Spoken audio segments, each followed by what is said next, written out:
বিসমিল্লাহির রহমানির রহিম।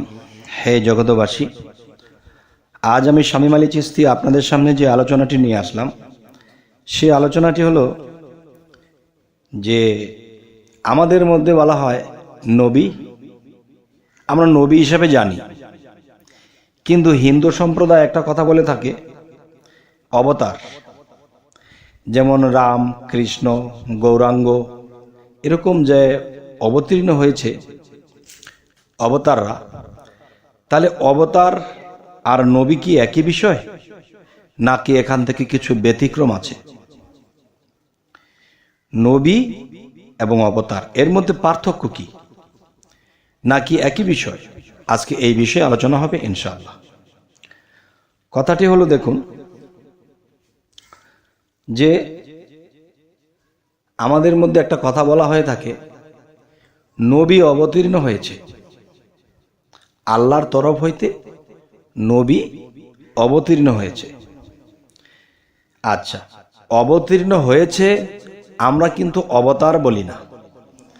আর তাদের মধ্যে অবতাররা রাম রূপে, কৃষ্ণ রূপে বা গৌরাঙ্গ রূপে তারা অবতীর্ণ হয়েছে। তাহলে আমরা কি বলে থাকি? যে আমরা বলি নবী, আর তারা বলতেছে অবতার। তাহলে অবতার আর নবীর মধ্যে কতটুকু পার্থক্য? এখন পার্থক্য যদি করতে যাই তাহলে তো একটু আলোচনা করতেই হয়। আচ্ছা, একটা হলো কি, দেখেন পৃথিবীতে যখন কৃষ্ণ অবতীর্ণ হলেন এই জন্য তাদেরকে অবতার বলতেছে। তা আমাদের মধ্যে তো নবী অবতীর্ণ হয়েছে, কিন্তু আমরা অবতার বলি না, আমরা নবী বলি। আচ্ছা, তাহলে তাদের ভূমিকায় আমরা যাই। যেমন আমাদের মধ্যে নবী রাসূলগণ যারা ছিল তারা কিন্তু বিয়ে শাদী করেছে, সংসার হয়েছে, সন্তানাদিও ছিল। তাহলে অবতার যারা, তাদেরও কিন্তু সন্তানাদি আছে, তারাও কিন্তু দেখা গেছে যে ভগবানের পথে মানুষকে ডেকেছে ধর্মের পথে। তো নবীদেরকেও দেখি ধর্মের পথে মানুষকে বুঝাইছে, মানুষকে ডেকেছে। তাহলে এদিক দিয়ে তো একই মনে হয়, কিন্তু একটা জিনিস পার্থক্য পাওয়া যায় কি, যে তারা কিন্তু অবতারকে ভগবান রূপেই জানে, আর আমরা কিন্তু নবীকে, যে আল্লাহ নবীদেরকে পাঠিয়েছে, আর তাদের মধ্যে বলা হচ্ছে কি, যে তারা ভগবান নিজে অবতীর্ণ হয়ে মানুষ রূপ ধারণ করেছে। তো হিন্দু শাস্ত্র এর মধ্যে যেমন এরকম বলে যে ভগবান নিজে অবতীর্ণ হয়েছে, একেই অবতার বলা হয়। আর আমরা কি বলি? আল্লাহ নবী রাসূলদেরকে প্রেরণ করেছে, পাঠাইছে। একটা হলো নিজে আসা, আরেকটি হলো পাঠানো। যে পাঠাবে সে নিজে এসে গেছে, এটা হলো নিজেকে অবতীর্ণ করেছেন। আরেকটি হলো আল্লাহ নিজে তাদেরকে প্রেরণ করা হয়েছে, পাঠানো হয়েছে। আবার আরেকটি কথা বোঝা যায়, নবীরাও যদি দোষের কাজ করে তাহলে এদেরও বিচার হবে। তাহলে ভগবান যদি অবতীর্ণ হয়ে থাকে তাহলে ভগবানেরও কিন্তু বিচার হওয়া উচিত না, কিন্তু দেখা যায় ভগবানেরও বিচার হয়েছে। সেটা কেমন? যেমন এই পৃথিবীতে শ্রীকৃষ্ণ অবতীর্ণ হলেন, সেও কিন্তু অভিশপ্ত হইতে হয়েছে, ধর্মের যুদ্ধের কারণে অভিশপ্ত হইতে হয়েছে। তাহলে অভিশাপ দেওয়াই তো একটা বিচার দেওয়া, মানে বিচার করা, যে একজন মানুষ দোষের কাজ করলে তার একটা বিচার হয়।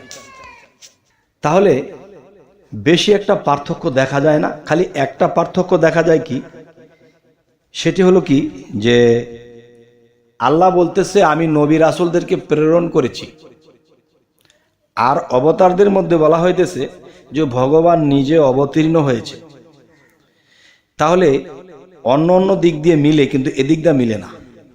তবে আরো একটা দিক দিয়েও মিলে না অবতার এবং নবীদের সাথে। যেরকম দেখেন, আল্লাহ কিন্তু আমাদের মধ্যে একটি সূরা নাজিল করেছেন, কুল হু আল্লাহু আহাদ আল্লাহুস সামাদ, যে আমি এক, আমি অদ্বিতীয়, আমি সামাদ, আমি স্বয়ংসম্পূর্ণ, আমি জন্ম নেই না, আমি জন্ম দেই না। তাহলে জন্ম নেয় না, জন্ম দেয় না, তাহলে যারা বলতেছে যে আমরা জানি এবং হিন্দু সম্প্রদায় জানে ভগবান নিজে অবতীর্ণ হয়েছে, আর ভগবান যিনি, ঈশ্বর যিনি, তিনিই তো।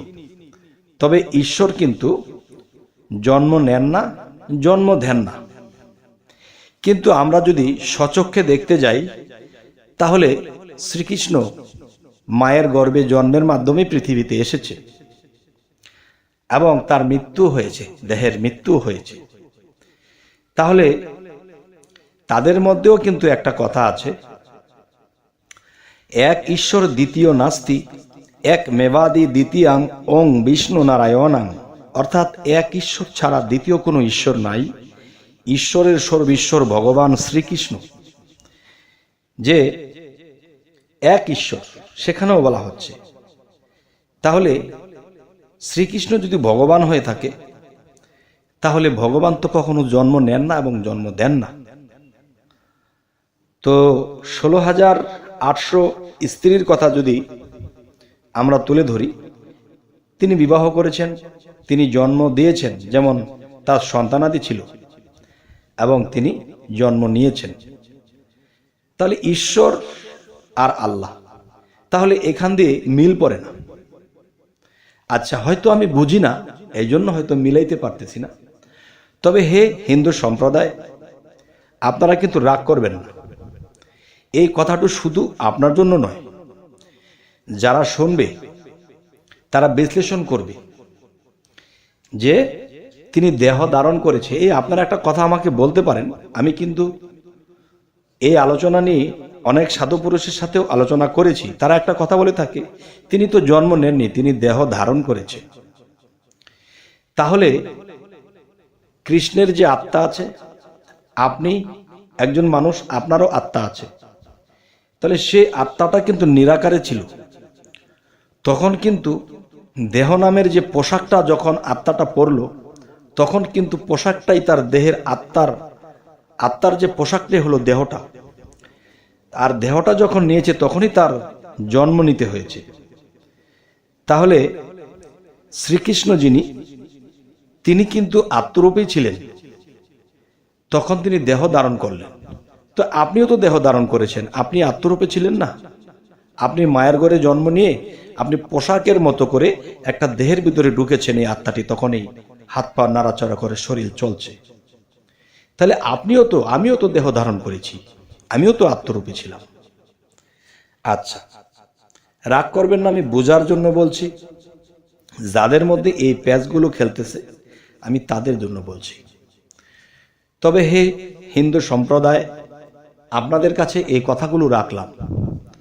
অবশ্যই আপনারা কমেন্টে বলবেন যে আমার এই কথাগুলো এদিক দিয়ে ঠিক, ওই দিক দিয়ে ঠিক হয়নি, বা এই বিষয়গুলো আমাকে বলবেন। মূলত কাউকে অসম্মান করা যাবে না, তবে বুঝতে গেলে কিছু ভেঙে বলতে হয়। তো সকলেই ভালো থাকবেন, এবং পরবর্তীতে আমাদের আরো আলোচনা আসতেছে। সাবস্ক্রাইব করে রাখুন, যাতে সামনে আপনাদের সামনে ভালো কোনো আলোচনা নিয়ে হাজির হতে পারি।